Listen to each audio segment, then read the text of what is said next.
Hello বন্ধুরা, কেমন আছো তোমরা সবাই? আশা করছি তোমরা সবাই অনেক ভালো আছো। রিম্পিস ব্লগ চ্যানেলে তোমাদের সবাইকে স্বাগত। আজ আমি তোমাদেরকে বানিয়ে দেখাবো কীভাবে সিঙ্গারা বানাতে হয়। আমাদের প্রথমে যে উপকরণটা লাগবে সেটা হচ্ছে যে আমরা এখানে নিয়ে নেবো একটা বাটি। আর এখানে আমরা দিয়ে দেবো হচ্ছে তোমার পরিমাণ মতো ময়দা।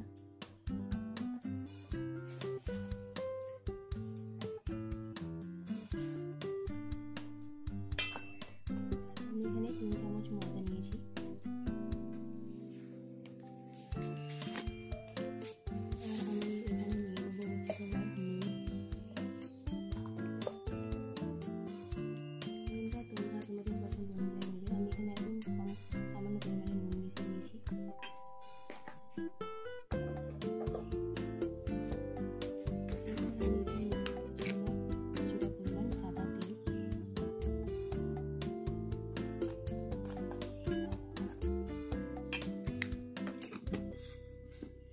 এরপর আমি এই সমস্ত উপকরণগুলোকে খুব ভালো করে হালকা হালকা হাত দিয়ে মেখে নেব।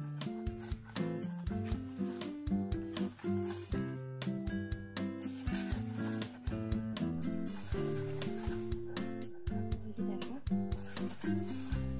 যখন দেখবে যে এটা এরকম একটা মুঠো হয়ে যাচ্ছে, তখনই কিন্তু ভাববে যে তোমাদের সিঙ্গারাটা সিঙ্গারার যে মেন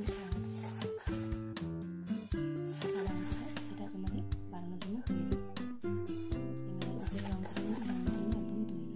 এসে দেখো, এরপর আমি যেটা করবো সেটা হচ্ছে যে আমার মনে হচ্ছে যে কোয়ান্টিটিটা অনেকটা কম হবে, তো তার জন্য আমি করবো অল্প কিছুটা পরিমাণ ময়দা আমি এখানে মিশিয়ে দেবো।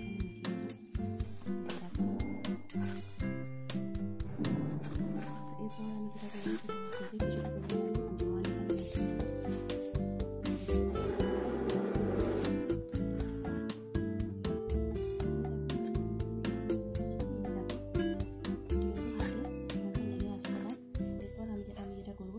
একটা বাটি দিয়ে আমি এটা কিন্তু ঢেকে কিছুক্ষণ রেখে দেবো। তো বন্ধুরা, এবার আমি যেটা করবো সেটা হচ্ছে আলুটা আমি এখানে বানিয়ে নেবো। তো আলুর পুর বানানোর জন্য এখানে আমি নিয়ে নিয়েছি সেদ্ধ আলু, 3টে আলু আমি এখানে নিয়েছি পুর করার জন্য। এরপর আমি যেটা করবো সেটা হচ্ছে কড়াতে আমি সামান্য পরিমাণ তেল দিয়ে দেবো। এই তেলটাই আমার যথেষ্ট। এরপর আমি যেটা করবো সেটা হচ্ছে যে এখানে আমি দিয়ে দেবো স্বাদ মতো নুন, 2 শুকনো লঙ্কা।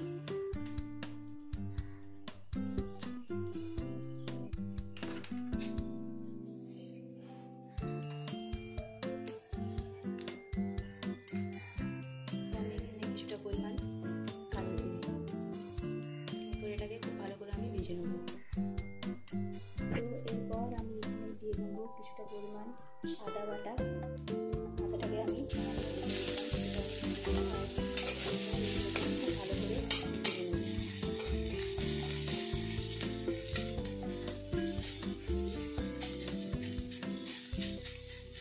সিদ্ধ করে রাখা আলু,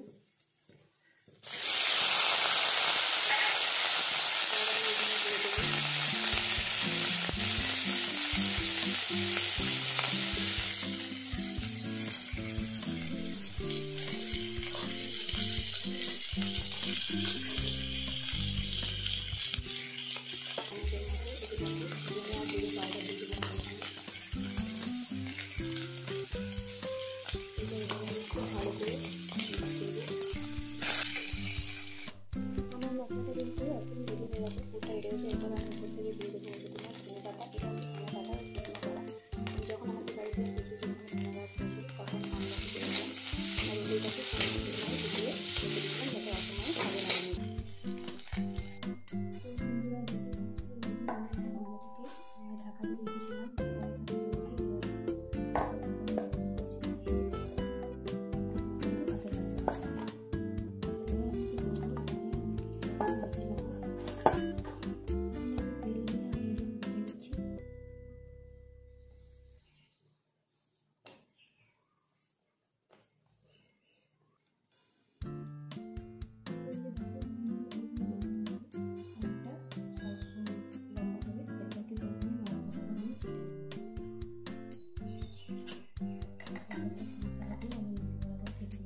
সিঙ্গাড়াগুলো কিন্তু খুব সুন্দর কিউট কিউট দেখতে হচ্ছে। এবার আমি প্রত্যেকটা করে নেব।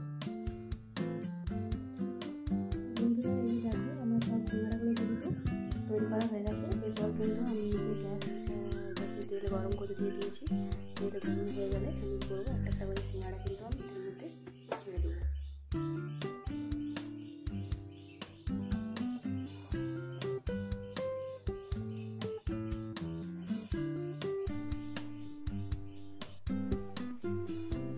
এই যে দেখো আমাদের সিঙ্গাড়াগুলো কিন্তু প্রায় ভাজা হয়ে গেছে, একটু লাল লাল করে কিন্তু আমাদের ভাজা হয়ে গেছে।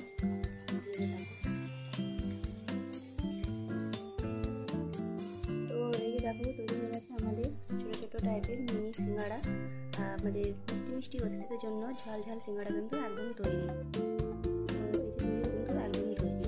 এটা আপনারা চায়ের সাথে আর এমনি টিফিনের সাথে জলখাবারের সাথে কিন্তু অবশ্যই খেতে পারেন। খুবই সুস্বাদু হয়েছে এটা খেতে। আর আমার চ্যানেলটিকে অবশ্যই সাবস্ক্রাইব করে নেবেন। যদি আমার ভিডিওটা ভালো লেগে থাকে তো অবশ্যই একটা লাইক করবেন এবং আমার পাশে থাকবেন। আর বন্ধু বান্ধবের সাথে আমার চ্যানেলটা অবশ্যই শেয়ার করে দেবেন। আর কেমন লাগলো আমার ভিডিওটা কমেন্ট করতে কিন্তু একদমই ভুলবেন না। তো আজকের মতো এখানেই বিদায় হচ্ছে। দেখা হচ্ছে আপনাদের সবাইকার সাথে পরবর্তী একটা ভিডিও নিয়ে, পরবর্তী একটা নতুন রেসিপি নিয়ে। Thank you, tata. সবাই খুব ভালো থাকবেন, সুস্থ থাকবেন।